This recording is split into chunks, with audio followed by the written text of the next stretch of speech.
Hello, today we shall be discussing diseases of the stomach and the duodenum. Under this topic, we shall be discussing peptic ulcer disease, chronic gastritis and carcinoma of the stomach. Starting with peptic ulcer disease, as you know, the stomach or the gastric epithelium has parietal cells which secrete acid. And the mucosa of the stomach is always under constant attack from hydrochloric acid, pepsin or pepsinogen, bile acids, pancreatic enzymes, etc. But the integrity of the stomach and the duodenum is maintained by the mucus layer, bicarbonates and prostaglandins. However, due to some reason, if this mucosal integrity is disrupted in the stomach or the duodenum, it leads to excavation and active inflammation of the stomach mucosa. So this inflammation, excavation is called a peptic ulcer. A little bit of the physiology. You must have studied that H2 receptors and hydrogen potassium ATPase proton pump is responsible for the acid secretion in the stomach. This acid secretion can increase with the sight and smell of food, taste of food, distension of stomach, gastrin from the G cells and pepsinogen. It can decrease with somatostatin, amylin, cholecystokinin, serotonin and neural factors and prostaglandin. The sites of peptic ulcer, which is important from your MCQ point of view, could be in the first part of duodenum, which is most common, followed by antrum of the stomach. Benign gastric ulcers are usually on the lesser curvature near the incisura angularis. They can also be present at the GE junction, as we said in GERD, within the margins of the gastrojejunectomy. ZE is Zollinger-Ellison syndrome, where the duodenum, stomach or jejunum has multiple ulcers. We shall discuss about this shortly.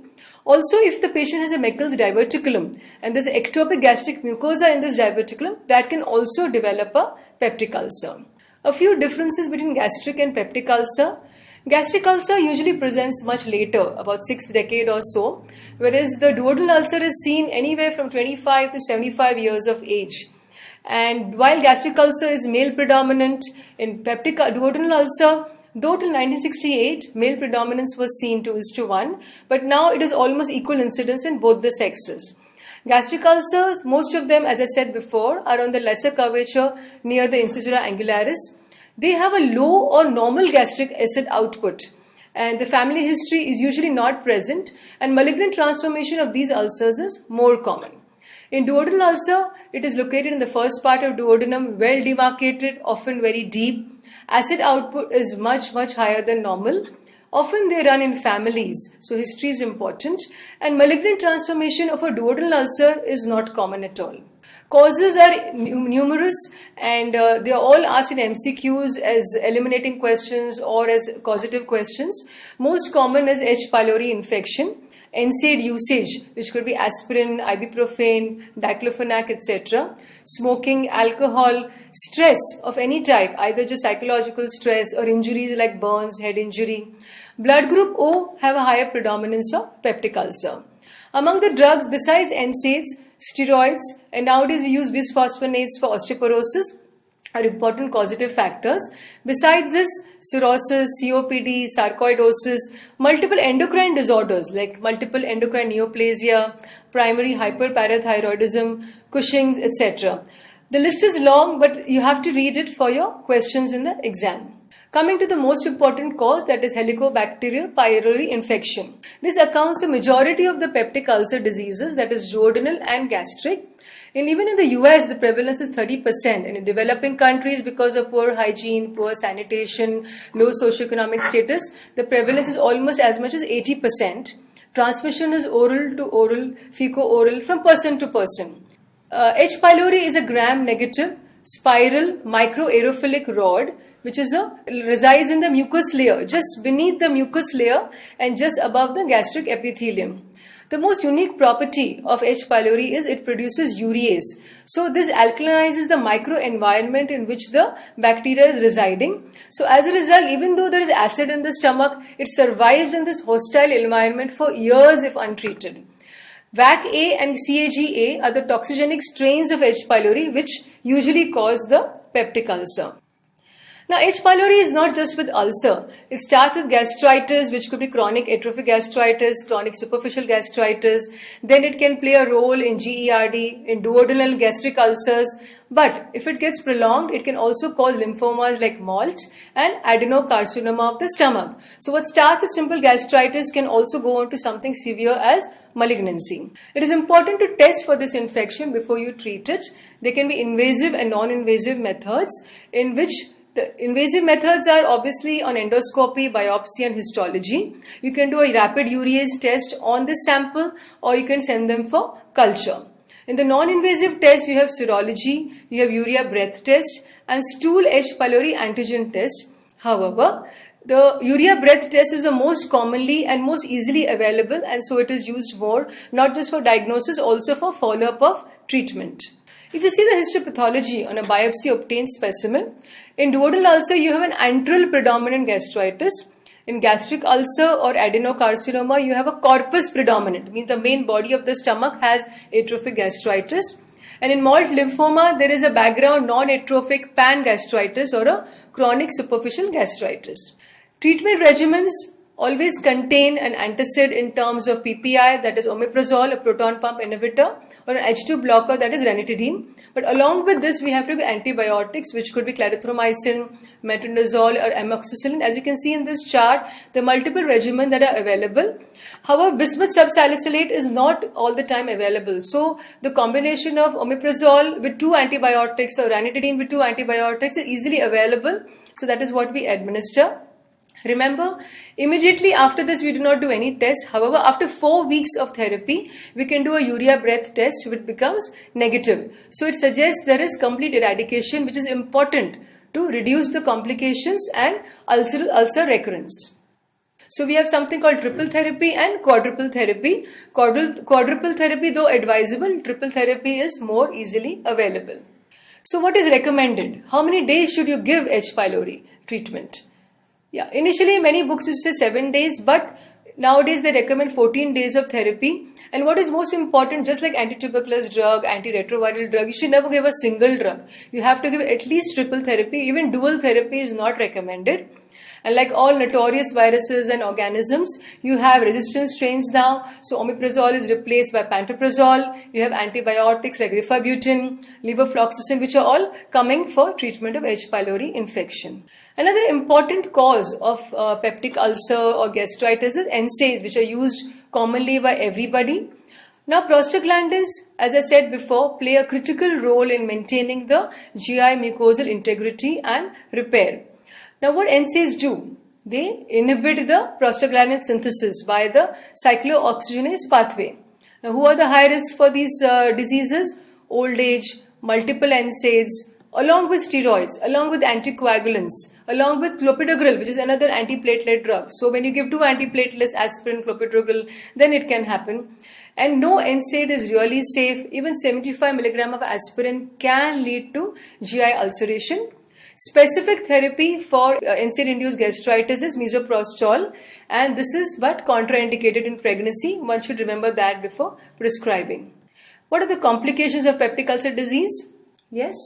Okay. As you can always imagine that there has to be an ulcer which is deep, so it can perforate, it can bleed. So, complications are GI bleeding, which is most common. Commonly, the gastroduodenal artery is eroded. And both gastric and duodenal ulcers both can bleed. Patient can present with massive hematemesis and shock. They can perforate posteriorly. There's a lesser sac behind the stomach and duodenum or omental bursa, so it can perforate and rupture into that. And if the ulcer is long term, it becomes narrower, stricture can get formed, and so it causes a gastric outlet obstruction. Now, what is the overall treatment of peptic ulcer disease? First, of course, you have to neutralize the acid. Old-time therapy used to be some antacids, which are liquids, aluminum hydroxide, magnesium hydroxide, etc. Nowadays, we have sucralfate. So, all these drugs are good, but you should be cautious in patients of chronic kidney disease because most of these preparations contain magnesium and these patients have hypermagnesemia. Aluminium can also cause neurotoxicity. So, when you give these drugs to patients of CKD, we should be careful. Even milk alkali syndrome can occur with too many antacids which are of this content. The next generation, what came with H2 receptor antagonists, the oldest one being cimetidine, Then we had ranitidine, famotidine. Though we use them lesser and lesser, they are quite useful drugs for antacid therapy. Cimetidine is no longer used. I think it's not even available. It causes gynecomastia, impotence. The problem is after some time, patient become tolerant to them. It stops affecting. That is why we use them lesser than before. The mainstay of therapy today is proton pump inhibitors, omeprazole, rabeprazole, pantoprazole. New ones are coming, but they are almost all of them are the same. They inhibit the hydrogen potassium ATPase pump, and they are the most potent drugs available right now. They inhibit all the phases of gastric secretion, and the onset is within 2 to 6 hours of administration of the drug, and it lasts for 3 to 4 days. So it's a longer action. And it is best effective when you take before meals, especially empty stomach before breakfast. And newer agents like ilaprazole, tenetoprazole are also available now. But long-term usage of proton pump inhibitors can be harmful also. You can have infections because ultimately you are suppressing the normal acid in the stomach. So organisms like Clostridium difficile can occur and can become infective, and also patient can develop aspiration pneumonias. Besides this, they also interfere with absorption of many drugs, including ketoconazole, digoxin, iron, ampicillin. So if we have to give both, you have to space out the drugs within at least 2 to 3 hours. Space should be there between this and the other drugs that you are giving. As I said before, sucralfate is a good cytoprotective agent. Bismuth is there, but bismuth subsalicylate can cause black stools and constipation. Misoprostol, we discussed before, for NSAID-induced gastric disease, can cause diarrhea and is contraindicated in women of childbearing age.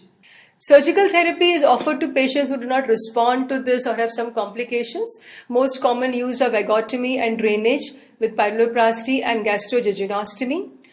The least complications are with highly selective vagotomy, but the procedure of choice is often truncal vagotomy with drainage because that's easier to do. Besides this, you can also have vagotomy with antrectomy where the recurrence rate is very low. The type of anastomosis are Billroth 1 and Billroth 2.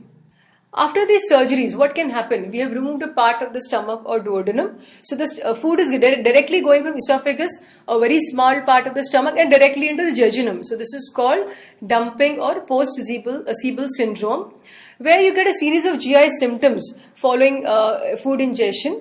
They could be vasomotor because the food has a high osmotic load. So suddenly from the stomach, without much of stay in the stomach, the food is going into the small bowel. So you can have early dumping, that is within half an hour of the meal, nausea, diarrhea, tachycardia, sweating, belching, or it can also happen after 1.5 to 3 hours after food, where again the patient gets sweating and palpitations. So the advice is don't take food very rich in carbohydrates and take small quantities, because what happens when the meal is very rich in carbohydrates, more insulin is secreted, so hypoglycemia can happen, and that causes the sweating, palpitations, etc. And there is no surgical treatment for this. It's mainly the dietary measures, small frequent feeds, not very hard in carbohydrates. ZE, Zollinger Ellison syndrome, is an endocrine tumor which is gastrinoma, lot of gastrin, so a lot of acid. And this causes multiple peptic ulcers in different sites, and they can also cause erosive esophagitis. And the tumors are usually in the pancreas and the duodenum. And even 60% of them can be malignant also. It can be a part of MEN1, that is multiple endocrine neoplasia syndrome. So when do you suspect ZE syndrome? You suspect it when the ulcer does not respond to standard medical therapy. After operation, the ulcers recur very soon, so you wonder why. When they have perforation, bleeding, obstruction very early from the ulcer onset of the disease, and when there is no H.Pylori, still the patient has multiple ulcers, there is no NSAID usage, still the patient has ulcers, you should think of it. An unusual location, not the 2-3 locations that we already said, you should suspect ZE syndrome and investigate. How do you investigate? As I said, they secrete gastrin, so fasting gastrin levels are very, very high. And you can do stimulation tests. When you give secretin to these patients, gastrin usually increases, but in this it increases much more. And there's a calcium infusion test, and there are many other tests to diagnose this condition. And you have to remove the neoplasm, or gastrectomy is the treatment of choice along with proton pump inhibitors. Coming to gastritis, it can be acute or chronic. Acute is usually because, as we said, H.Pylori infection, other bacterial, mycobacterial, viral, parasitic or fungal infections. Chronic gastritis can be type A or type B, out of which type A is autoimmune, which is seen with pernicious anemias, and type B is seen with H.Pylori, and it is predominantly in the antrum of the stomach. Lymphocytic gastritis, Crohn's disease, sarcoidosis are rare causes. Now, in chronic gastritis, there is an inflammatory cell infiltrate, which consists mainly of lymphocytes and plasma cells. It extends deeper into the mucosa and destroys the gastric glands. And as a result, you can get intestinal metaplasia, that is, gastric glands convert to small intestinal phenotype, which can be again premalignant. In type A gastritis, usually the fundus is involved with antral sparing. There can be antibodies against the parietal cells. There can be autoimmune gastritis, and often it is associated with pernicious anemia, which causes B12 deficiency. Type B is an antrum and is associated with H.Pylori infection, which we have already discussed. An important question for your MCQs is Menetrier's disease. What is Menetrier's disease? In this, there are large tortuous gastric mucosal folds because of hyperplasia of the glandular mucosal cells, which replace most of the chief parietal cells. As a result, there is anorexia, weight loss. They lose a lot of protein, so there is a protein losing enteropathy. And remarkably, there is an absence of gastric acid secretion, that is achlorhydria. Etiology not known, but there is a high risk of adenocarcinoma of the stomach. Treatment remains anticholinergic, PPIs, prednisolone sometimes in autoimmune, and prostaglandins. Stress ulcers is again important. What are the different types of stress ulcers you know? What happens in burns? What happens in head injuries? Yes, this is Curling's ulcer, seen with severe burns, Cushing's ulcer, seen after head injury, and these ulcers can be anywhere: esophagus, stomach, first part of duodenum. Again, this is very important for MCQs. These patients can present in the setting of shock, sepsis, severe trauma, etc. Coming to an important condition, gastric cancer. The risk factors are the nitrates in smoked food, salted, dried food, blood group A. In duodenal ulcer, it was blood group O. Okay, here it's A. Loss of gastric acidity, which can be as a part of atrophic gastritis, which we discussed before. It can happen after gastrectomy for some other procedure like ulcer treatment, etc. It can happen with pernicious anemia, chronic H.Pylori infection, smoking, and Menetrier's disease, gastric dysplasia. The E-cathedrin adhesion molecule, there's a mutation in this which is seen in 80% of the patients in gastric carcinoma. Another gene mutation seen is familial adenomatosis polyposis, and hereditary non-polyposis colorectal cancer can also have a co-association. What other premalignant conditions? As we said before, chronic atrophic gastritis, gastric polyps, Menetrier's disease. So the main thing is the intestinal metaplasia type 2 and 3 can also be a premalignant condition. And chronic gastric ulcers, though are causing a risk factor, they are a low risk in these order of priority. 90% of the granular cells in the stomach wall are adenocarcinomas, and the H.Pylori type is usually site as antrum, followed by body, followed by fundus of the stomach. And when it is a pernicious anemia infection, it is mainly in the fundus, the reverse. This again is important for MCQs. What are the signs and symptoms? They are almost predictable, but what is important is 80% of them are asymptomatic or silent. And some of them can have peptic ulcer symptoms, nausea, vomiting, early satiety, anorexia, pain, GI blood loss, hematemesis or melena, weight loss, and very rarely dysphagia also. But when they have advanced gastric cancer, weight loss is quite significant, pain is severe, patient is scared to eat because the moment he tries, he gets severe abdominal pain, and all the other symptoms can be quite aggravated. Metastasis in CA stomach has a lot of names like Furkoff's nodes when the supraclavicular lymphadenopathy, Irish nodes when the lymph nodes in the axilla are affected, Sister Mary Joseph's node where the umbilical lymph nodes are affected, Krukenger's tumor where the ovary has metastasis, and when there is a metastasis to the peritoneal cul-de-sac, it is called a Blummer shelf, which is palpable clinically. Talking of the morphological subtypes, it can be polypoidal, superficial spreading, ulcerating. Sometimes you get a linitis plastica, the whole stomach wall is involved, also called scirrhus or leather bottle stomach. And the final one is advanced carcinoma. So therapeutically we divide it into two phases, early and late gastric cancer. In early, the malignancy is limited to mucosa and submucosa. In late, it involves the muscularis also. And as we said before, most common site for adenoCA is the antrum of the stomach. Investigations is easy to predict. Iron deficient anemia will be there on the peripheral blood picture. Stool or cull blood will be positive if there is GI bleed. Tumor marker CEA, CA199 is positive in some conditions but doesn't really be specific for CA stomach. What you can do, most important is gastroscopy with biopsy. Tissue diagnosis is the hallmark of diagnosis. Treatment is mainly surgical. You have to resect the part. That is the only curative treatment. You do a radical subtotal gastrectomy and you can reconstruct the whole apparatus with Billroth 2 anastomosis. And when it's linitis plastica, the whole stomach is involved, you have to do a total gastrectomy. Plain resection is not possible. Overall, gastric adenocarcinomas are radio-resistant. Therefore, radiation therapy is only used as palliative therapy when the patient is inoperable.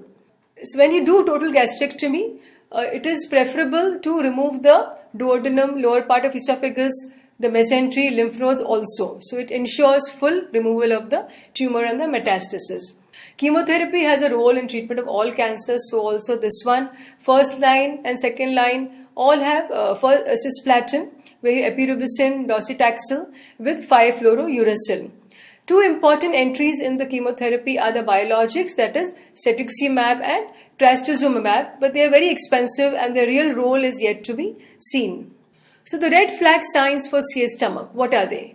Especially in elderly or a middle-aged person, hematemesis, acute pain, anemia, early satiety, unexplained weight loss, patient wants to eat but is not able to eat, and going on losing weight, and then sometimes progressive dysphagia. These patients you have to do endoscopy early and diagnose the condition early. Thank you.